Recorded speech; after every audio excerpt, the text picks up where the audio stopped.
Pilot साहब राजस्थान में पहले भी सचिन पायलट साहब 20 से लेके 100 पे 20 सीटें थी और 100 पे लेके गए पायलट साहब। ये पायलट साहब की मेहनत थी और सारे युवा किसान परिवार युवा शक्ति ने मेहनत की, सरकार बनी। कर्नाटक में तो 40% का था, यहाँ 50% भी क्रॉस कर चुका है। अगर पायलट साहब को मुख्यमंत्री नहीं बनाया गया तो यहाँ स्थिति मेरे ख्याल एक फॉर्च्यूनर वाली हो जाएगी। ये जब आपने उनसे बात की तो उनका क्या कहना था? उन्होंने कहा कि ऊपर आला कमान है वो इस बात को देख रहा है और जल्दी ही निर्णय ले लेंगे। और बिना सचिन पायलट के तो आप मीडिया के लोग वो सबसे बात करते रहते हो। प्रभारी जी को हमने यही बताया कि हर कार्यकर्ता के जहन के अंदर ये बात है, सत्ता और संगठन दोनों का तालमेल नहीं होगा तब तक हमारी पार्टी रिपीट नहीं कर सकती। आप सम्मानीय गहलोत साहब को बड़प्पन दिखाना चाहिए। वो 3 बार मुख्यमंत्री रह चुके हैं, वो आदरणीय हैं, लेकिन उनको नई पीढ़ी को तो आगे लाना पड़ेगा। मैं तो गहलोत साहब से यही निवेदन करती हूँ कि पायलट साहब तो वैभव गहलोत जी जैसे हैं, आपके बेटे जैसे हैं, कम से कम उनको गले लगाइए, उनसे बात कीजिए। परिवार में अगर कोई बात हो गई है तो उसका बैठ के निपटारा हो सकता है गहलोत साहब। लेकिन अगर किसी गैरों पे कर्म और अपनों पे जुल्म, ये तो ठीक बात नहीं है गहलोत साहब। कि पायलट के बगैर तो आप सत्ता में आ नहीं पाएंगे और पायलट और दोनों साथ में होंगे तभी अपने सरकार बनेगी, नहीं तो सरकार नहीं बनेगी। राजस्थान कांग्रेस के सब प्रभारी वीरेंद्र सिंह राठौड़ जोधपुर सर्किट हाउस पहुंचे और कार्यकर्ताओं की इस चुनावी साल में नब्ज टटोलने के लिए आए हैं। तो जोधपुर के तकरीबन 10 सीटें हैं। 10 सीटों में से आपको बात की जाए तो शहर विधायिका मनीषा पंवार है और लोहावट से विधायक कृष्णाराम बिश्नोई पहुँचे। लेकिन बाकी जो एमएलए है या एमएलए के प्रत्याशी की बात की जाए तो फलोदी से महेश व्यास पहुँचे। तकरीबन बाकी जो कैंडिडेट या जो विधायक है वो यहाँ नहीं पहुँचे हैं और कांग्रेस के दोनों जिलाध्यक्ष भी मौजूद थे। लेकिन तकरीबन पिछले 4 से 5 घंटे तक 1-to-1 कार्यकर्ताओं से मिले हैं और इस वक्त कुछ कांग्रेस के कार्यकर्ता मेरे साथ मौजूद है। मैं आइए उनसे बात करता हूँ। आप लोगों की सब प्रभारी से बात हुई है, क्या बात हुई है? किस अभी हमारी सब प्रभारी साहब से बात हुई। सब यही कहा कि भाई पहले अपने कांग्रेस को कैसे मजबूत हो सकती है, कांग्रेस सरकार रिपीट कैसे हो सकती है, उसके ऊपर अपन बात करेंगे। तो मैंने सब प्रभारी साहब को कह दिया कि सचिन पायलट साहब राजस्थान में पहले भी सचिन पायलट साहब 20 से लेके 100 पे 20 सीटें थी और 100 पे लेके गए पायलट साहब। ये पायलट साहब की मेहनत थी और सारे युवा किसान परिवार युवा शक्ति ने मेहनत की, सरकार बनी। और इस बार ये जो आपके सामने है 2 साल से 3 साल जो घटनाक्रम चल रहा है, इस हिसाब से अगर हमारे माननीय आदरणीय गहलोत साहब अगर इस गलतफहमी में है कि मैं अकेला सरकार ले आऊँगा, तो सरकार आज की तारीख में हमारे बड़े नेता मंत्री सारे कह रहे हैं। मैं तो बहुत छोटा कार्यकर्ता हूँ।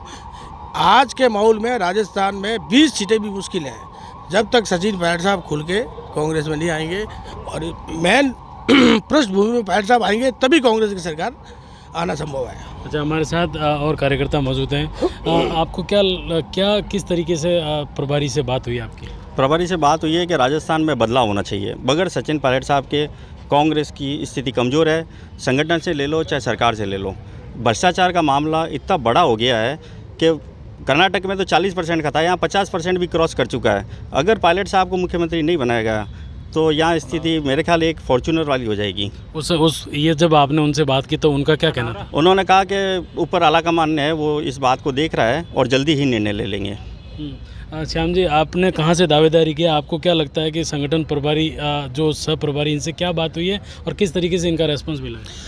आज हमारे सह प्रभारी वीरेंद्र सिंह जी जोधपुर आए हैं, हमने उनका स्वागत किया। लूणी विधानसभा के कार्यकर्ताओं के साथ में और पूरे जोधपुर के कार्यकर्ताओं के डेलीगेशन के साथ में हम लोग मिले हैं। बहुत सारी बातें हुई, बहुत सारी बातें तो मैं मीडिया के सामने नहीं बताना चाहता। हम लोग अनुशासित सिपाही हैं, लेकिन मोटे मोटे रूप में जिस तरीके से जो प्रदेश के अंदर जो भ्रष्टाचार का मुद्दा चल रहा है, हमने कहा इनको प्रभारी जी को, मैंने कहा सचिन पायलट साहब ने जिस दिन से भ्रष्टाचार के खिलाफ आवाज़ उठाई है, कार्यकर्ताओं में एक जोश है, एक जुनून के साथ में लोग निकल के बाहर आए हैं। और एक जहन, हम लोग रोज़ फील्ड में घूमते हैं, गाँव में जाते हैं, लोग गाँव रामायण आप बात करें बूढ़ा मिनक के यार पायलट साहब वो जो को भ्रष्टाचार मिटा दे तो न्याल कर दे, हमारा टाबर नौकरी लाग जाए। इस तरीके का एक चमक आंखों के अंदर बुज़ुर्गों के, जवानों के, जो नौजवानों का जो भविष्य खतरे में है उनको सुरक्षित कैसे किया जा सकता है, ये सब बातें हर एक जहन के अंदर हैं। लेकिन कांग्रेस इनको अपने प्लेटफॉर्म पे जब लाएगी तभी कांग्रेस का यहाँ पर सूर्य वापस उदय होगा और बिना सचिन पायलट के तो आप मीडिया के लोग वो सबसे बात करते रहते हो। प्रभारी जी को हमने यही बताया कि हर कार्यकर्ता के जहन के अंदर ये बात है, सत्ता और संगठन दोनों का तालमेल नहीं होगा तब तक हमारी पार्टी रिपीट नहीं कर सकती। आपको लगता है कि आलाकमान तक बात पहुंचा पाएंगे? निश्चित रूप से आलाकमान ने इनको सब प्रभारी बना करके यहाँ भेजा है।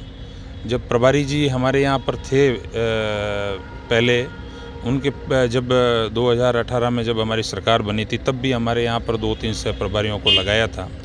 आज वापस रंधावा जी के साथ में 3 सह प्रभारी यहाँ पर लगाए हैं और निश्चित रूप से मुझे उम्मीद है कि कार्यकर्ताओं की भावना आलाकमान तक पहुँचानी चाहिए और जब तक कार्यकर्ताओं की भावनाओं के अनुरूप कोई भी पार्टी काम नहीं करती है तो वो सफलता नहीं मिल सकती।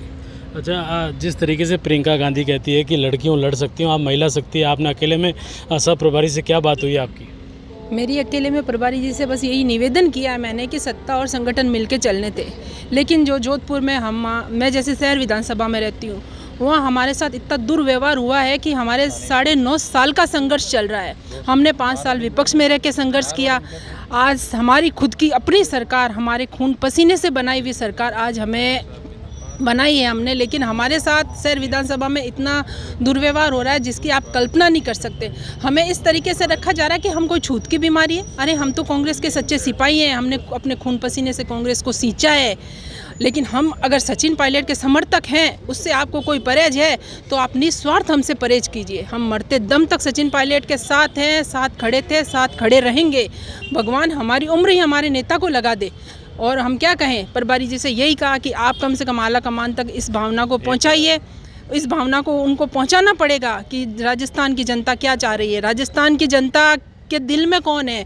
हाँ, गहलोत साहब सम्मानीय, गहलोत साहब को बड़प्पन दिखाना चाहिए। वो 3 बार मुख्यमंत्री रह चुके हैं, वो आदरणीय हैं, लेकिन उनको नई पीढ़ी को तो आगे लाना पड़ेगा। मैं तो गहलोत साहब से यही निवेदन करती हूँ कि पायलट साहब तो वैभव गहलोत जी जैसे हैं, आपके बेटे जैसे हैं, कम से कम उनको गले लगाइए, उनसे बात कीजिए। परिवार में अगर कोई बात हो गई है तो उसका बैठ के निपटारा हो सकता है गहलोत साहब, लेकिन अगर किसी गैरों पे कर्म और अपनों पे जुल्म, ये तो ठीक बात नहीं है गहलोत साहब, यह ठीक बात नहीं। देखिए, हमारे साथ महिला कार्यकर्ता हैं, भावुक हो गई, एक वयोवृद्ध कांग्रेसी हैं, क्या बात हुई है आपकी? अच्छी हुई है साहब। उनको बोला है कि पायलट के बगैर तो आप सत्ता में आ नहीं पाएंगे, और पायलट और दोनों साथ में हो गए तभी अपने सरकार बनेगी, नहीं तो सरकार नहीं बनेगी। अगर पायलट पे कोई कार्रवाई होती है तो? कार्रवाई तो कैसे, क्यों? देखो साहब, वो तो इनका कांग्रेस का मामला है, अब तो इतना तो मेरे को ध्यान नहीं। हाँ, पर अच्छा होना चाहिए साहब। हम हर आदमी अपन कांग्रेसी है, उनके साथ है साहब। पायलट अच्छा श्याम जी, जिस तरीके से आपसी कांग्रेस की अंदरूनी लड़ाई है, आज भी पोस्टर पॉलिटिक्स देखने को मिली, इस तरीके से आपको लगता नहीं कि इस चुनावी साल में कुछ न कुछ कांग्रेस को नुकसान होगा, विपक्ष की जरूरत ही नहीं पड़ेगी? देखिए सर, लड़ाई तो नहीं होनी चाहिए इस तरीके से, लेकिन इस लड़ाई को बढ़ावा नहीं देना चाहिए, मेरा ये मानना है। सचिन पायलट साहब ने जो मुद्दे उठाए हैं, चाहे भ्रष्टाचार का मुद्दा उन्होंने उठाया, चाहे पेपर लीक का मुद्दा उससे कार्यकर्ताओं के आंखों में एक तरीके की चमक आई है। और निश्चित रूप से हमने प्रभारी जी को भी यही कहा कि नेतृत्व परिवर्तन समय की मांग है। आप सचिन पायलट के हाथों में कलम दीजिए, कार्यकर्ताओं के हाथों में ऑटोमेटिक कलम आ जाएगी और ये जो विरोधाभास है ये भी ख़त्म हो जाएगा।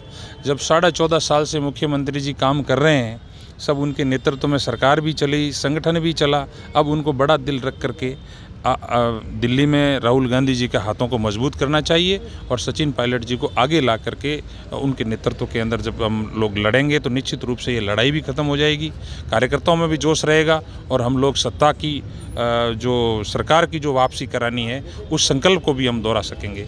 ये थे हम मेरे साथ कार्यकर्ता जो सब प्रभारी से मिलकर आए हैं और साफ तौर पर इनका कहना है कि अगर सचिन पायलट और अशोक गहलोत मिलकर अगर राजस्थान में चुनाव लड़ते हैं तो ज़रूर सरकार रिपीट हो सकती है। अखिल भारतीय कांग्रेस कमेटी के सचिव राजस्थान कांग्रेस के सह प्रभारी वीरेंद्र सिंह राठौड़ कार्यकर्ताओं की नब्ज टटोलने के लिए आज जोधपुर पहुँचे हैं। ये मुख्यमंत्री अशोक गहलोत का गृह नगर है। वीरेंद्र जी, पहली बार प्रभार मिलने के बाद जोधपुर आए हैं, पाली में दौरा किया है, क्या लगता है कि कांग्रेस का ये चुनावी आगाज समझा जाए? देखिए, हमारी संगठनात्मक बैठक चल रही है, जिला स्तरीय दौरे। कल मैं पाली में आज जोधपुर पहुँचा हूँ। मुख्य एजेंडा तो आज संगठनात्मक विषयों के ऊपर साथ में चर्चा करने का है। ब्लॉक अध्यक्षों के साथ बैठक रहेगी, जिला कांग्रेस कमेटी पर बैठक रहेगी, हमारे विधायकगण हैं उनके साथ भी चर्चा करेंगे। तो संगठन को और तेज और धारदार कैसे बने पूरे राजस्थान में, इन विषयों को लेकर के ये दौरे चल रहे हैं। और हमने तय किया कि मई के अंत तक जहाँ जहाँ हमें कभी वो नजर आएगी, चाहे वो हम ब्लॉक पे कोई बदलाव कर दें या जिला स्तर पर कोई बदलाव कर दें, तो ये तय किया कि मई के एंड तक हम लोग इन तमाम बदलावों को करेंगे। वैसे प्रदेश कांग्रेस कमेटी ने लगभग संख्यात्मक हमारा नाटक जो है वो बहुत मजबूती से ब्लॉक स्तर पर काम कर रहा है। कहीं 5-7% बदलाव पूरे प्रदेश भर में उन्हें हम नहीं कह सकते। अच्छा, जिस तरीके से राठौड़ साहब सचिन पायलट को लेकर राहुल गांधी ने कहा था कि ये अशोक गहलोत और सचिन पायलट हमारे एसेट है, लेकिन राजस्थान में जिस जगह अंदरूनी कलह चल रही है, क्या कांग्रेस को इस चुनावी साल में खामियाजा भुगतना पड़ेगा? आपको क्या लगता है एसेट नहीं है? आप बताएं। आपका हम तो कह ही रहे हैं, कांग्रेस पार्टी कह रही है हमारे लिए, तो ये कांग्रेस के लिए सभी लीडर्स एसेट हैं। और कहीं अगर कोई बात है तो वो हमारे परिवार के अंदर का मसला है, उसको बैठ करके कैसे हम परिवार के अंदर सुलझाएं, ये सभी कांग्रेस पार्टी के साथी चाहते हैं और हम उसी दिशा में काम करेंगे। लेकिन जिस तरीके से भ्रष्टाचार को लेकर लगातार सचिन पायलट एग्रेसिव है, अब 30 तारीख से राजस्थान में जोधपुर से भी वो भ्रष्टाचार को लेकर आंदोलन करेंगे, क्या पार्टी गाइडलाइन से हटकर ये चीज़ें पार्टी अलगमान देख रहा है या संगठन इसको किस नज़रिए से देख रहा है? देखिए, मैं एक बात को स्पष्ट तौर पर कहना चाहता हूँ कि हमारी सरकार ने बहुत बेहतरीन काम किया और हमारी सरकार ने जन कल्याणकारी नीतियाँ बनाई हैं जिनसे आम लोगों के जीवन के अंदर एक बड़ा परिवर्तन है। अब तमाम मुद्दे जो हैं और चुनौतियाँ हैं, उन चुनौतियों को अपने घर में बैठ करके उनका समाधान करें। Thank you. ये थे हमारे साथ कांग्रेस के सब प्रभारी जिन्होंने सचिन पायलट को लेकर कहा है कि ये भी हमारी एसेट है, घर का अंदरूनी मामला है, हम जल्दी सुलझा लेंगे। अशोक शर्मा, राजस्थान तक।